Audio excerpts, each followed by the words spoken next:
Magandang araw, magandang hapon at magandang gabi sa ating mga kababayan sa iba't ibang panig ng mundong ito. Muli po, nagbabalik Coach Oli, News PH. Huwag pong kakalimutan, Coach Oli. At saka doon sa ating mga kababayan na hindi pa nakaka-subscribe kay Coach Oli, subscribe na po.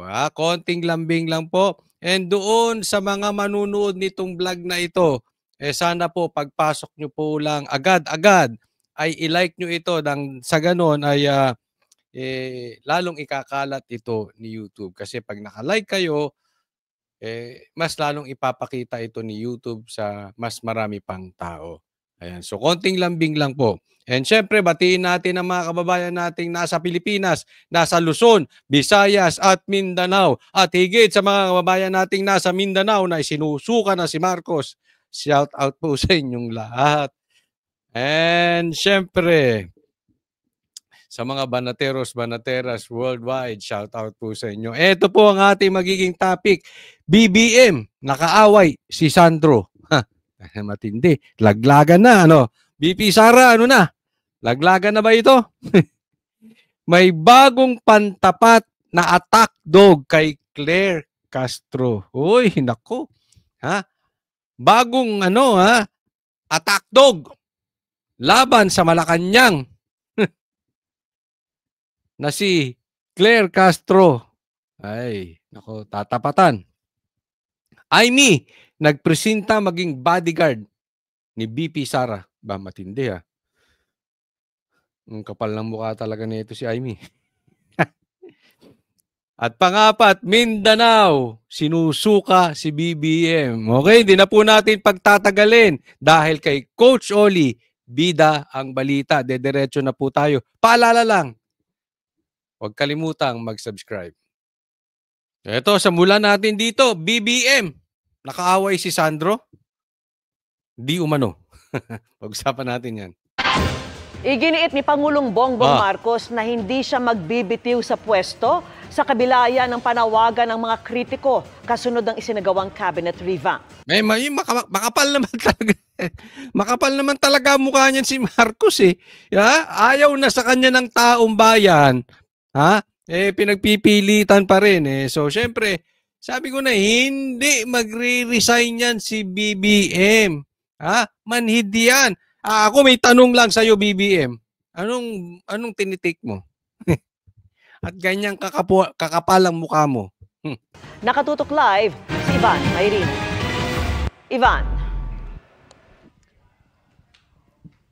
Yes, Vicky, nakapanayam ng mga mamamahayag ngayong gabi lamang si Pangulong Bongbong Marcos sa kanyang partisipasyon dito sa 46 ASEAN Summit at isa nga sa mga nabanggit niya ay hindi siya magre-resign.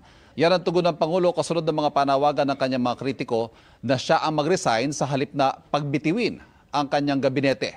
Narito ang kanyang tugon sa hirit na yan. Hulaan ko. Nung sinabi yan, hindi ko pa napanood ito, alam ko sasabihin ni Marcos. Tawa-tawa. Di ba? Ganyan yan eh. Tawa-tawa. Nung pinagda-drug test siya, anong sinabi niya? Why should I? Tapos tawa-tawa. Tawa-tawa. Ganyan si Marcos eh. Alam mo kung bakit tumatawa? Self-defense po yan. Defense mechanism yan na kunwari, yung sinasabi sa kanya, hindi siya affected. Kaya bugoy na bugoy, no? 'Di ba? Parang totoy na totoy. 'Di ba pag niloko mo ang isang tao or kinantsawan mo or inaasar mo or meron kang sinasabing katotohanan sa kanya. 'Di ba? Yung mga magsiyota na iniwan. Panlabas siya patawa-tawa. Kunwari hindi affected. Pagdating sa bahay, iyak. Ganyan yun. Lagi yan ganyan. Patawa-tawa. Bakit ko gagawin yun? Di ba? Bakit ko gagawin yun? Hindi, totoo to Bago ko narinig na sinabi ni BBM yan, alam ko na, sasabihin yan, why should I? Ngayon, tinagalog. Bakit ko gagawin? Tagaan nyo sa bato. Laging yan ang sasabihin ni BBM pag ang taong bayan may pinapagawa sa kanya na hindi niya kaya.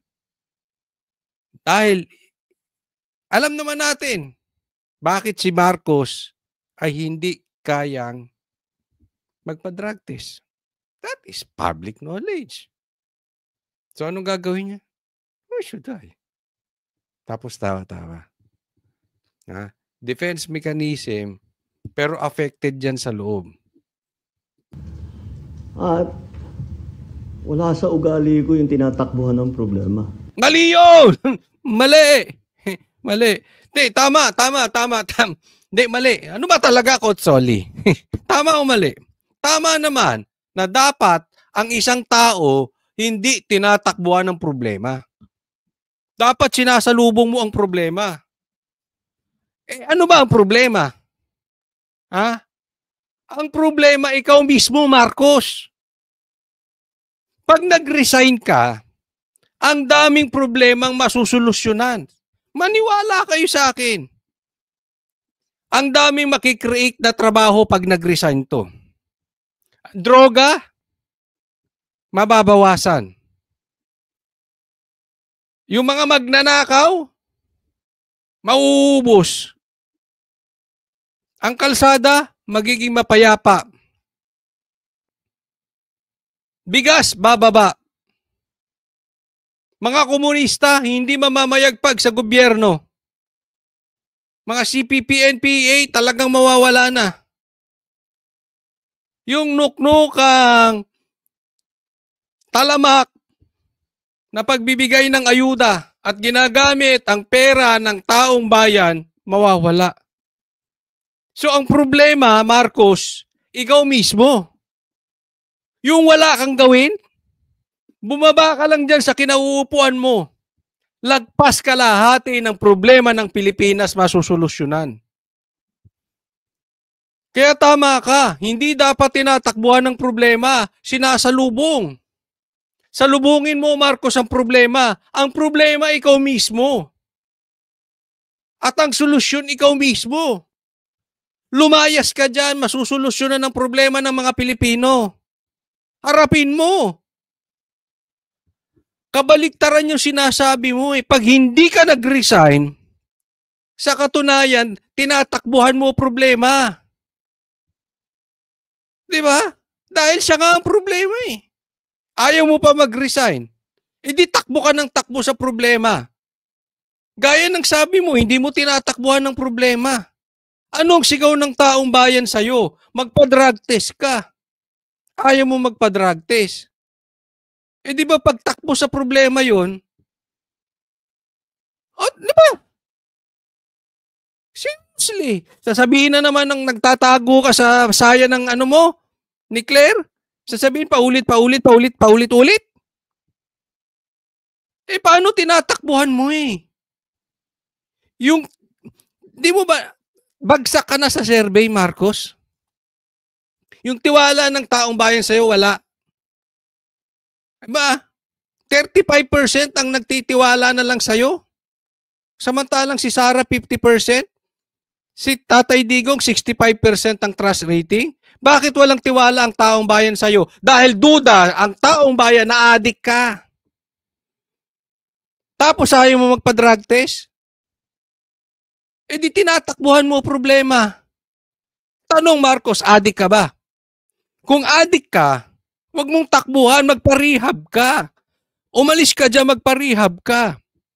Kung hindi ka adik, Marcos, magpa-drug test ka. Hindi ka naman adik di ba? Sabi mo nga, hindi mo tinatakbuhan ng problema. Tingnan mo. Tingnan nyo ang mga kababayan kung gaano ka-epokrito itong tao na ito. Hindi raw tinatakbuhan ng problema. Takbo ka ng takbo eh. Yung mga ganung look. I'm not affected. Sinabi rin ng Pangulo na nagpapatuloy ang maigting na pagsusuri sa performance sa kanyang gabinete at mga heads of agencies. Hindi naman daw kasi para pagpapapogi lang ang kanyang Talaga naman pagpapapogi, bakit nandiyan dyan pa si Boying? Ba't nandiyan dyan pa si John Vic? Ba't siya magkapatid na Rimulya, epal lang epal? Consoli, galit ka? Hindi. Nagpapaliwanag lang tayo. Di ba? Pinagtatanggal mo yung mga yan eh. Bakit yung Rimulya Brothers, kaliwat kanan pa rin ng pa-interview? Di ba nag-file yan ng resignation?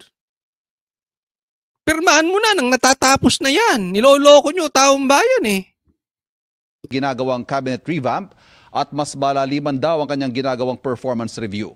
Samantala, kaugnay nito, sinabi ng Pangulo na may napili na siyang hepe ng Philippine National Police pero hindi pa niya inanunsyo kung sino dahil nais raw niya na personal niya muna itong sabihan. Pero ang utos niya, ituloy lang ang pagpapababa ng crime rate at paigtingin ng police visibility para mapanatag ang Ipababa ang crime rate? Bumababa yung crime rate? Eto, tika muna. Sino kaya magiging pustahan tayo? Pustahan? Pustahan. Magiging chief of police ngayon? Si Torre. Sige, okay lang yan, Torre. Nang magalit na talaga yung mga kapwa mo sa'yo. Kasi ano namang napatunayan mo? Kung sakaling ikaw magiging chief of police, anong napatunayan mo? Nag-serve ka ng warrant sa KOJC, tapos nag-stay kayo doon na 16 days? Yung warrant of arrest, ginawa nyo search warrant, nawala naman doon ang pangalan ni Pastor Kibuloy. Tapos naghalughog kayo ron. Wala ang pangalan ni Pastor Kibuloy doon sa sa warrant of arrest Tapos nag-stay sila doon, kinalkal lang buong naghukay doon sa eskwelahan, sa JMC. Tapos naghukay pa doon sa katedral, sambahan ng KOJC. Ganyan kabastos si Torre. Maganda na. Sige, para magalit na sa'yo mga kapwa mo pulis. Isipin mo, ikaw parang sinabi ni Marcos, tama yung ginawa mong pambababoy sa isang reliyon. Ganyan na ba ang gobyerno natin? Ano pa nagawa mo? Kinidnap mo si Tatay Digong. Kakalad ka rin mo? Yung napakalaking natulong na presidente? Matanda? Ba't hindi mo bitawan yung baril mo? At kalad ka rin mo yung kasing laki mo? At kasing tanda mo? Nang hindi ka nagtatawag ng mga kakampi? One-on-one? Di ba? Ano napatunayan nito? Wala. Tapos gagawin yung chief of police? Kung lang naman, kung. Pero kung hindi naman, ikaw ang gawing chief of police, mag-suicide ka na, Torre. Lahat ng pansisipsip ginawa mo na kay Marcos. Lahat ng pansisipsip ginawa mo na kay Tamba. Hindi ka pa rin ginawang chief of police. Tiwakal ka na. Hindi, wag, masama. Masama yung suicide. Wag. Magpagluta ka na. Ikaw taong itim. Ay, nadulas ako. Magpagluta ka na, Kung hindi ka maging chief of police, nang sa ganun, maging tao ka naman. Wala ka na talaga Hindi, kasi alam nyo, marami akong nakikausap na pulis, As in, marami. Hindi ko na lang sila papangalanan. Ang sabi sa akin, 99% ng pulis galit dyan kay Torre.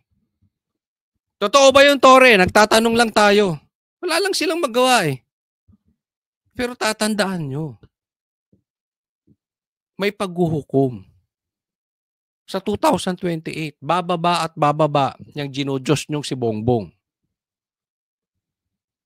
Boying, Torre, huwag kayong aalis ng bansa. Huwag muna kayong mamamatay. Antayin nyo si BP Sara makaupo bago kayo umalis ng bansa at bago kayo mamatay. Alagaan nyo, hindi to death threat Wala akong sinasabi. Natural.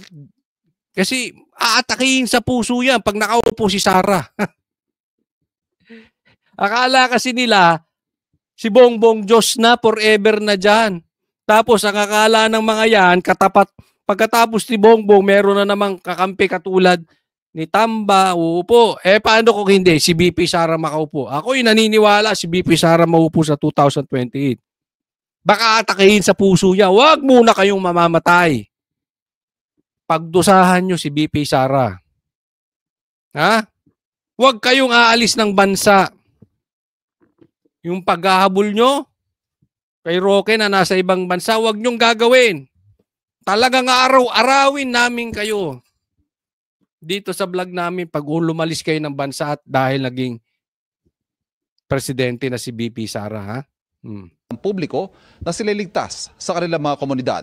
Natanong din ng Pangulo tungkol sa impeachment proceedings laban kay Vice President Sara Duterte na nakatakdang magsimula sa susunod na linggo. Ayon sa Pangulo, hindi nagbagong kanyang posisyon na ayaw niya ng impeachment, pero kailangan na lang hayaang gumulong ang proseso. I didn't want impeachment.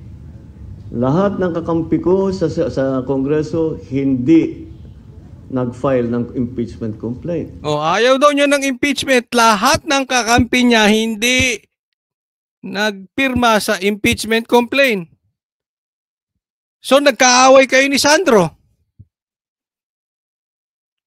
Kasi pumirma yung anak mo. Kauna-una ang pang pumirma. So hindi mo kakampi si Sandro? Kaaway mo si Sandro? Anong pinagawayan nyo ni Sandro? Di ba? Anong klase kang tatay? Ha? Sasabihin mo, ayaw mo ng impeachment, tapos yung anak mo, unang pipirma sa impeachment? Huwag mong gamiting excuse na hindi mo sila pwedeng diktahan. Kasi kung ang excuse ng isang leader ay hindi mo pwedeng diktahan ng tao mo, wala kang magagawa, inutil kang leader. Dahil alam nyo, anong meron ng leader? Hindi pwedeng, hindi utusan. Alam nyo anong ginagamit ng leader para sumunod ang tao? Makinig ka, Marcos, parang hindi mo alam to eh. Alam mo ginagamit? Hindi lang being leader, being tatay na lang. Para sumunod ang anak mo or para sumunod ang mga tao mo, anong gagawin mo? Hindi utos. Influence. Yan ang totoong leader. Yung leader na hindi nilagay dyan dahil sa apelyido ng tatay. I'm talking about the real leader that they earn it from the bottom top. Saan sila magaling? Influence. You don't have that, Marcos. Kaya nga sabi ko, inutil ka. Kung totoong sinasabi mo at ng mga kakampi mo na ayaw mo sa impeachment, tapos yung anak mo, tapos yung pinsa mong nilagay na speaker, pumirma sa impeachment, inutil ka. Wala kang influence. Kung gagamitin mong excuse yung hindi mo sila pwedeng utusan, hindi mo sila pwedeng diktahan. May magagawa ka, Marcos. Either sinungaling ka, peke kang tao dahil hindi mo kayang sabihin, i-impeach si BP Sara. Hindi mo kayang sabihin yung gusto mo. Nagtatago ka sa peke.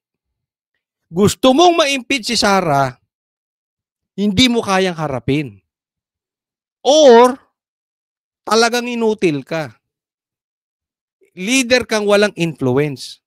Masakit, pero katotohanan. Yan lang yun. Yung mga nag-file ng impeachment complaint, hindi mo masasabing kaya kong utusan o pagsabihan na ito yung gagawin mo. So, why do I have to keep explaining that Why do I have? Laging, why do I have? Bakit ko gagawin?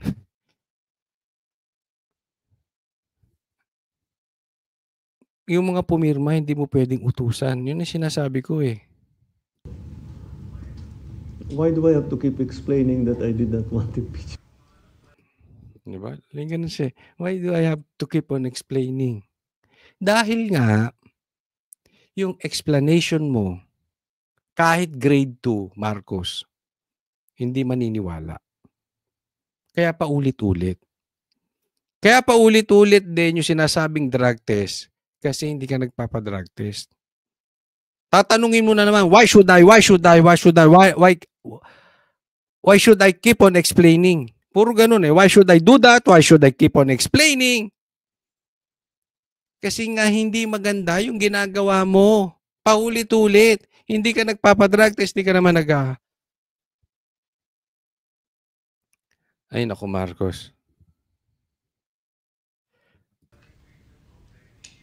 Tawa-tawa. Ito parang bugoy.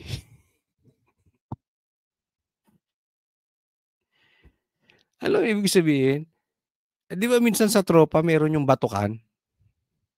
Parang ito si Marcos. Kung hindi alam mo, isa to sa pinakakawawang nilalang kung hindi Marcos apelyido nito. Batukan to. Tawa, bugoy na bugoy. You have no personality, Marcos. Ay, nako. Tara, Vicky, balik Pilipinas. Ngayong gabi ang Pangulo mula dito sa Kuala Lumpur, Malaysia. At live mula sa Malaysia, Ivan Mayrina nakatutok, 24. Next topic tayo. Ito, pag-usapan naman natin, ha? May bagong pantapat na attack dog kay Claire Castro. Pasok! Ayaw talaga natin ng fake news, kaya kailangan mas maging maayos yung mga pagpapaliwanag natin ng mga polisiya na binabalangkas ng Kongreso. Sa kauna-unahang pagkakataon, naglagay ng tagapagsalita ang House of Representatives. Bakit? Unang tanong, sa kauna-unahang pagkakataon, sabi nung reporter, nagtalaga ng tagapagsalita ang HOR. Bakit?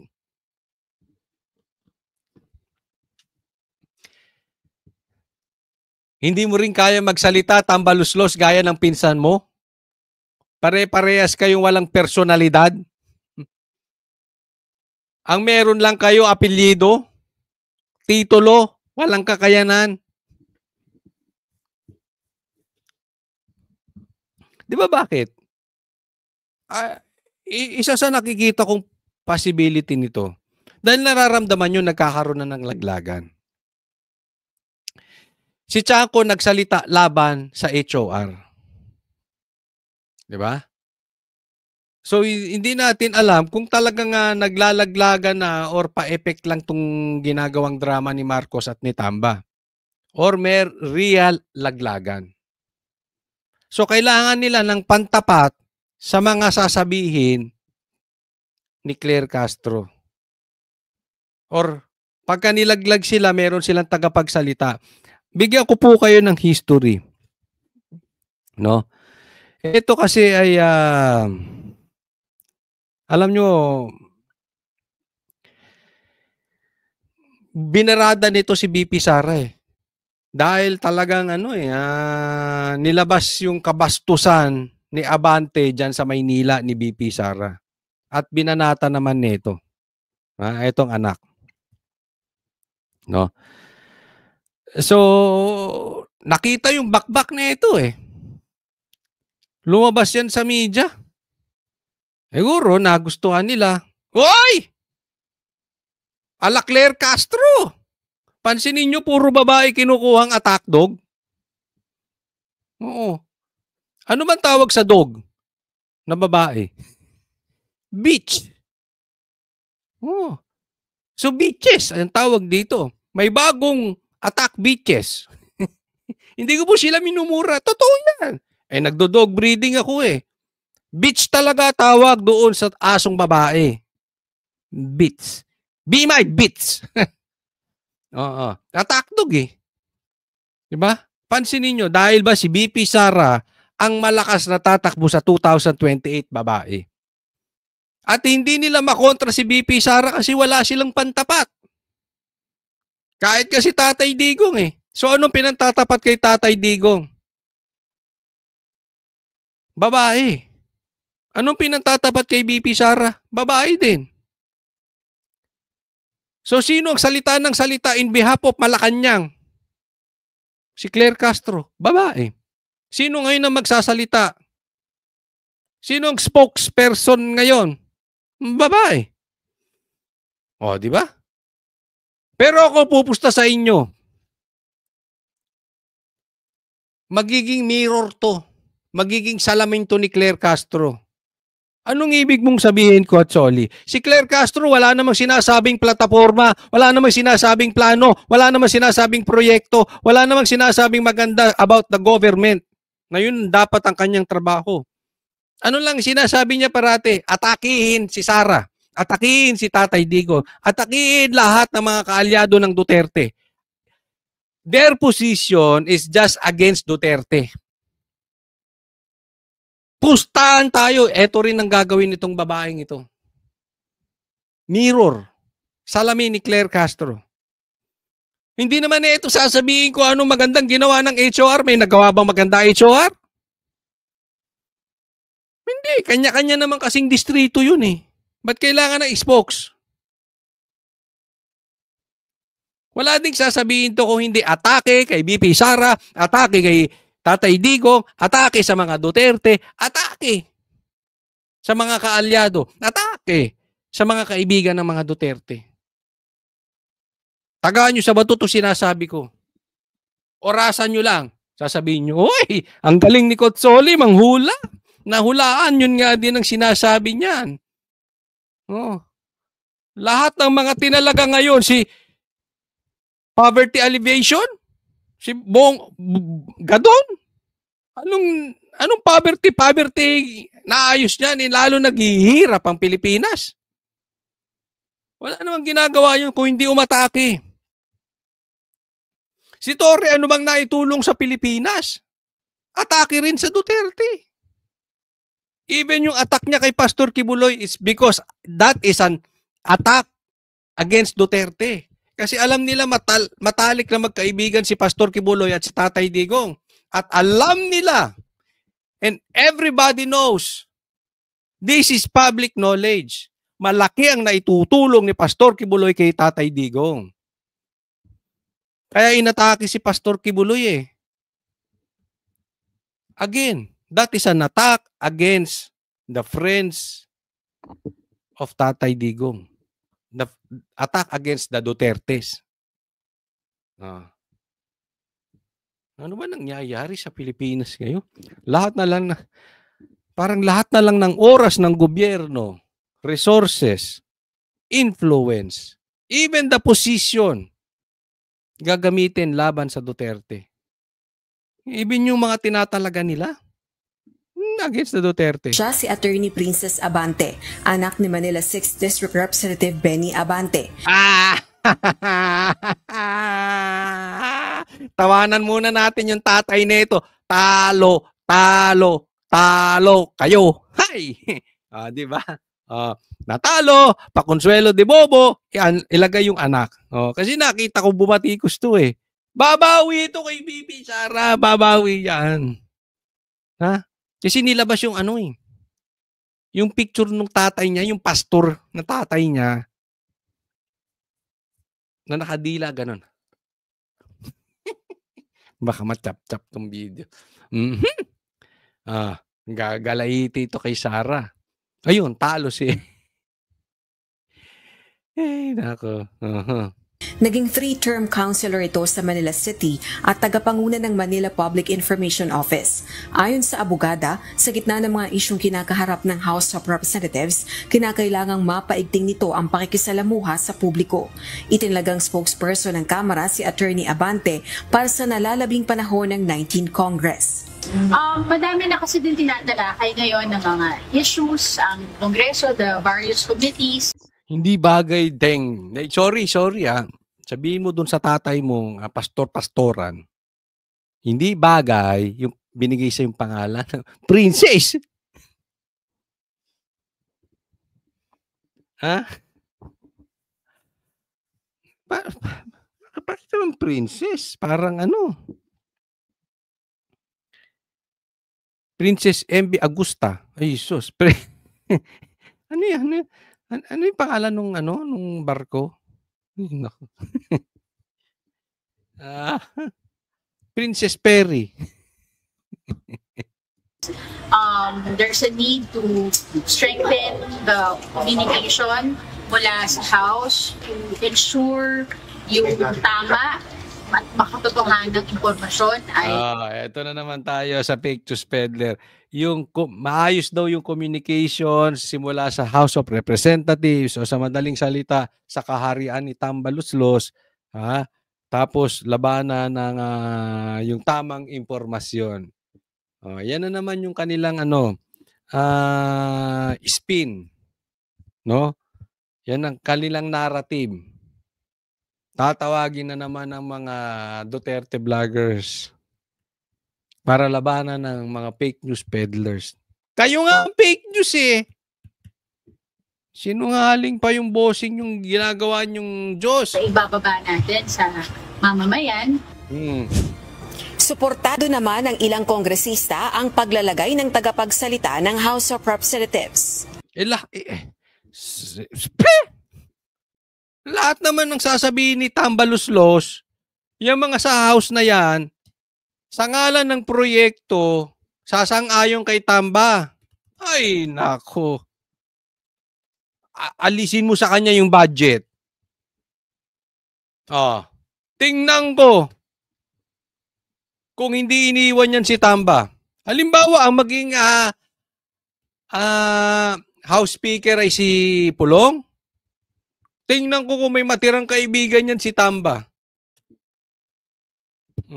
Lahat ng congressman, lalo na yung mga swapang, sasang-ayon dyan kay Tamba. Para maintindihan po nila kung anong mga issues na nangyayari po dito, kung ano pong mga ganap. So that can only be a positive. Epektibo ngayong araw ang appointment ni Attorney Abante bilang House of Representatives spokesperson. Samantala, hindi pa umano nito nakakausap si House Speaker Martin Romualdez. Style. Halik ni Judas yan. Huwag ganon. Hindi pa raw nakakausap ni Tamba. Hindi pa raw sila nagkakausap ni Tamba. Sino pa maglalagay sa'yo dyan kung hindi si Tamba? Di ba? Ni style nito magpinsan si Bongbong ganyan. Ayaw ko ng impeachment. Pero may impeachment. Hindi ko papapasukin ng ICC. Pero nakapasok ang ICC. Hindi ko papapasukin ng Amerikano. Pero may EDCA. Tas hugas kamay. Naman, style din ng pinsan niya. Parehas na parehas kayong mga buhaya. Buhaya ng nyo. Buhaya ng barong nyo. Kayo ang mga buhayang nakabarong. Diba? Nako. Suipin ninyo. Sino maglalagay dyan sa anak ng pastor na yung pastora na yung si Abante?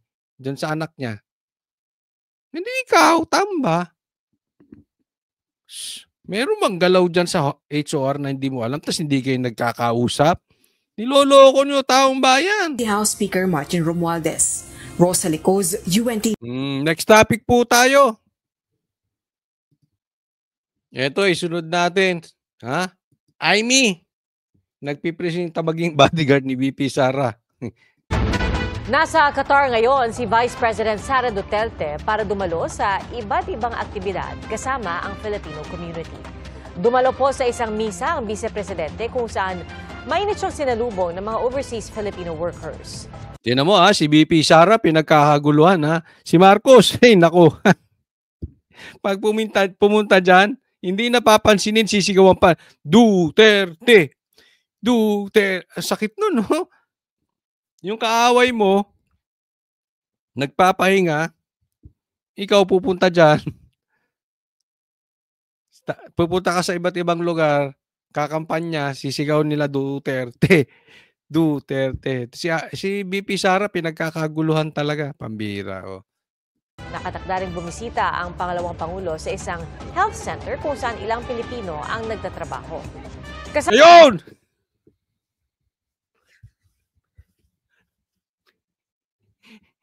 Manggang-mangga. Ay, huwag kang gaganyan. Amy, iwasan mo yan, yung nakaganyan. Manggang-mangga datingan mo dyan. Ang haba pa naman. Ay, magagalit yung tatay ko sa akin. Kasi sabi niya, oy, wag kang ad hominem. Di totoo naman eh. Alam naman ng taong bayan na sino ba ang tinawag ni BP Sarang Mangga? O, ito bang kagamit? Hindi ko nga alam kung ang tinawag niyang si Aimee Mangga dahil manggagamit o dahil yung baba parang mangga. Hindi ko alam ha. Kasi ngayon ko lang nakita yun. Iwasan mo yan, Aimee. O kaya patapyas mo. Total, ano. Ang ganda nung botox ba yan? Hindi, tatanong ko lang. Ang ganda pa ng ayos dito eh. Paayos. Kung pinaayos mo to, paayos mo na rin to. Hindi na gano'n lang. Pero kung ayaw mo, okay lang. Okay lang. Hindi naman importante bilang senador. Hindi naman importante sa iyong itsura kung ikaw ay magiging maayos na senador. No? Baka magalit yung mga vloggers mo sa akin. Mga Iminatics. Nako. Tsaka huwag ka nagdidikit kay Bibi Sara kasi nagmumukha kang Jolalay. But seriously, hindi mo kailangan maging maganda para manilbihan kang senador. And at the same time, hindi mo kailangan sunod ng sunod kay Sara para ka maging epektibong senador. Nanalo ka na po. Ang gawin mo ngayon, ayusin yung kalagayan ni Tatay Digong, patuloy mong paimbestigahan, gaya ng ginawa mo, nakadalawang Senate hearing ka nung ikaw ay nangangampanya pa lang. Nung dumausdos ang iyong trust rating, ang ginawa mo, nakadalawang Senate hearing ka para imbestigahan. Mag-ingay ka ngayon. Bakit hindi pa rin pinauuwi si Tatay Digong? Bakit kinidnap si Tatay Digong? Yun ang gustong marinig ng taong bayan. At alam mo, higit sa lahat kung anong gustong marinig ng taong bayan sa'yo, call out mo. Kailangan magkaroon ng manual counting. Kasi ang iisipin ng taong bayan, totoo man or hindi, halimbawa kay Marcos, anong iniisip ng taong bayan dyan kaysa kapatid mong si BBM? Adik, kasi ayaw magpa-drug test. Alam mo iniisip ng taong bayan? Pag tumahimik ka about doon sa eleksyon, hindi ka nagsasabi ng manual counting, manual recount, pinasali ka lang pang 12, sabit. Pinasabit ka para lang manahimik ka na. Kasi ngayon, nananahimik ka. Yes, maingay ka. Bisi-bisihan ka. Pero, malayo ka sa putukan. Kasi anong iniingay mo? Immigration. Anong ginagawa mo ngayon? Dikit ng dikit lang kay BP Sara. Nagpresenta ka bang bodyguard ni BP Sara? Anong maitutulong mo sa taong bayan? Sunod ka ng sunod dyan kay BP Sara. Wala kang silbi dyan. Aimee, umalis ka dyan. Huwag kang epal.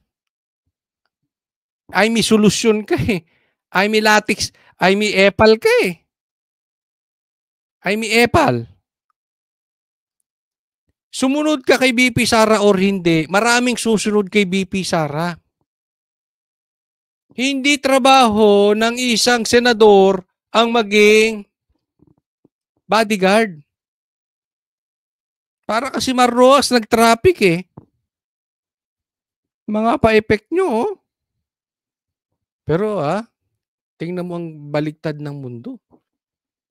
Dati ang apelyidong Marcos, very influential. At ang tingin ng taong bayan sa mga Duterte, probinsyano. Gaya ng hipag mo. Tingnan mo ngayon. Ang mga probinsyanong katulad ng Duterte, ginagawa ka lang alalay. Ginagawa kang aso. Sunod ng sunod. na hindi mo kayang manalo. Ang Marcos hindi kayang manalo nang wala ang Duterte. 2 Marcos na po ang napanalo ng Duterte. Ganyan kahina kayong mga Marcos. Kaya ngayon, sip-sip kayo dyan. Sana naman yung mga supporters ni Amy, kalabitin nyo naman. Matatalino naman kayo eh. Sana rin may paninindigan kayo. Sabihin nyo naman. Manual recount. Sabihin nyo naman ang asikasuhin. Yung hearing. Yung may katuturan.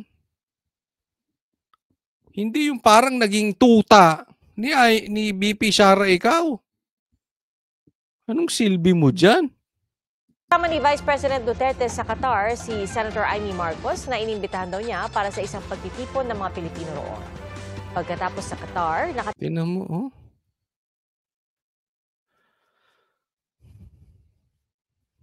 Hindi. Maraming nagme-message sa akin. Yan ang tingin talaga nila. Pinalusot to. Kasi may 17 million votes. So ang tingin talaga ng taong bayan, nagkadayaan. Paliwanag ko lang mabuti sa inyo. Maraming naniniwala nagkadayaan. Duterte talaga ang nanalo. So kung nagkadayaan, bakit nanalo si Amy? Okay lang kasi kung top 1, top 2, top 3, top 4, top 5, top 6K. Okay lang yun. Di ba? Ito kasi top 12.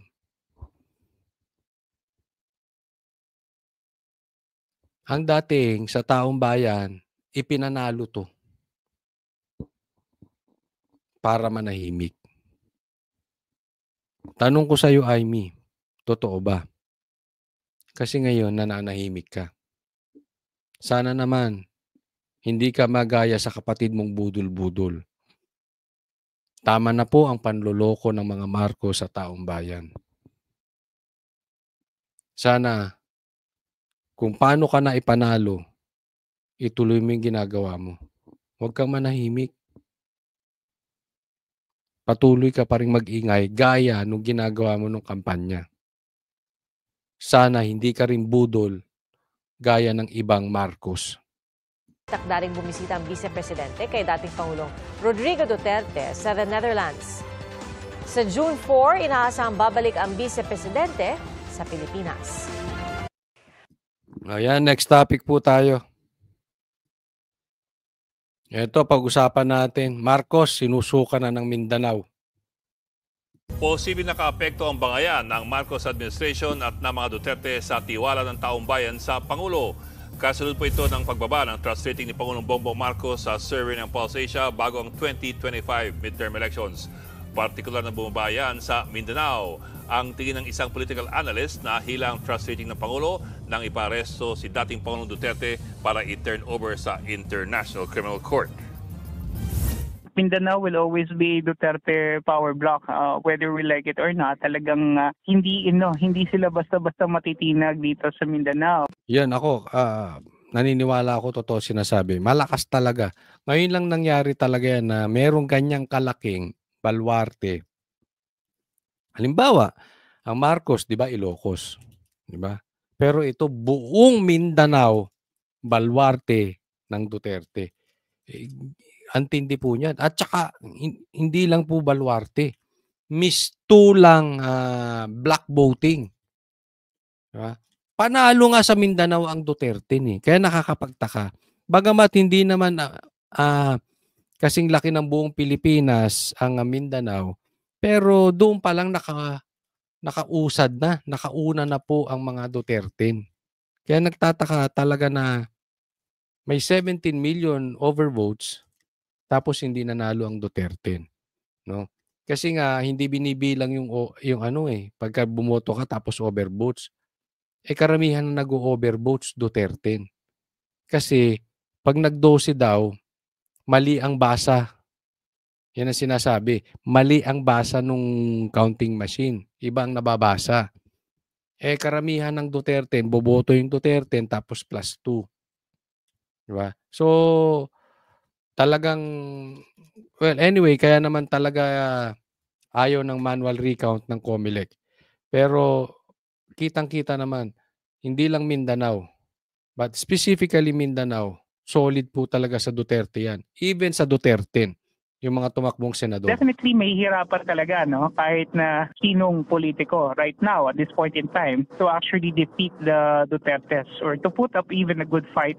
Or even put up a good fight. Yung ibig sabihin kahit man lang sana medyo dumikit, hindi kaya. Convincing po, landslide lagi sa Mindanao ang Duterte. Against the Dutertes, especially in Mindanao. Sa parehong survey ng Pulse Asia, lumabas ding kalahati ang hindi sang-ayon sa pagsampa ng impeachment complaint laban kay VP Sara Duterte. Pero duda sa resulta ng survey ang ilang kongresista. Tanong ni House Assistant Majority Leader Ito, nagdududa daw siya sa resulta ng survey. O, anong masasabi niya? Zia Alonto Adjong, paano ginawa ang nasabing survey? Paano daw ginawa yung survey? Kumpiyansa rin si Adjong na hindi ia-acquit ng Senado si VP Sara. I'm optimistic that our senators would base their judgment on the merits of the evidences and the testimonies from both the prosecution team. Yan, sabi niya, naniniwala siya na ang Senado ay maghuhusga sa impeachment base sa ebidensya at sa mga witnesses. Mas lalong hindi mai-impeach si VP Sara. Kasi kung ang pag-uusapan natin ay yung traditional na botohan lang based on political sides, hindi mai-impeach din si VP Sara, pero pwede pang magdelikado kahit kaunti. Kaunti lang. Pero kung pag-uusapan natin, ebidensya, baka pati Marcos hindi bumoto sa impeachment. Pumabor pa kay VP Sara. Bakit? Alam naman nilang katotohanan. Alam ng Pilipino, alam natin lahat, this is public knowledge, that this is just a political harassment kay VP Sara. So don't tell us yung sinasabi mo na based on confidential funds. Hello? Mas malaking confidential funds ni Marcos. Ano ka? So kung i-base natin dun sa sinasabi mo na ebidensya, baka 24-0. Alam naman kasi senador yan. Huwag nga tayong maglukuhan. Yung sinasabi niya na death threat, ang sabi niya, kung papatayin ako nung 3, gantihan. Ibig sabihin, pinatay siya nung 3. So sinasabi niyo ba, mamamatay tao si Tamba, si BBM, tsaka si Lisa? Diba? Ganun lang kasimple yun eh. Oh. Naku. Kayo, lalo kayong nasa house, tigil-tigilan nyo yung kasasabi na kung sa katotohanan lang tayo. Of all position in the whole Philippines, even in the whole world, kayong mga kongresista, wala sa lugar, magsalita ng ganyan. And the defense.